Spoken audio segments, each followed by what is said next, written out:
Corruption in Kenya is said to be on the rise, with some mind-boggling figures being bandied around, leaving the common man's mind numb. A recent Transparency International survey showed that most Kenyans wanted graft suspects to face swift retribution. But the manner in which the anti-graft body and the Attorney General and the police have handled the matter has left many with more questions than answers.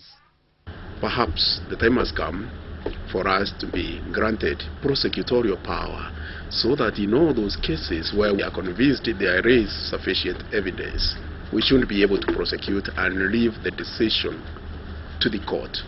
Kenya Anti-Corruption Commission blames WACO's office. But WACO says the Kenya Anti-Corruption Commission investigations are wanting. The Attorney General is not the investigator. Before any file goes to the Attorney General from the Anti-Corruption Commission, it is evaluated not only by investigators, strictly speaking, but by lawyers.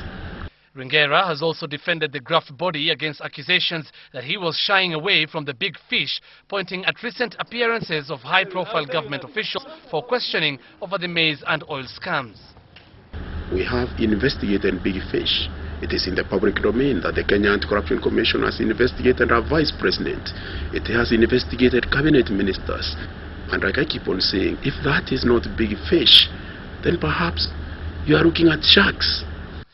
But the so-called big fish have in the past only been named, the cases taken to court where they are kept for years on end until the matter fades from the public limelight. So, where is the problem? Kamodo Waiganjo, a lawyer, avers that delays in prosecution is not the only issue. I think they can lie with the office of the Attorney General. I think for me it's an academic discussion. If those offices were both competent, then what we need to do is, it doesn't, at that point it really doesn't then matter who is prosecuting. Waiganjo also points out that the judiciary is also an impediment in the graft war.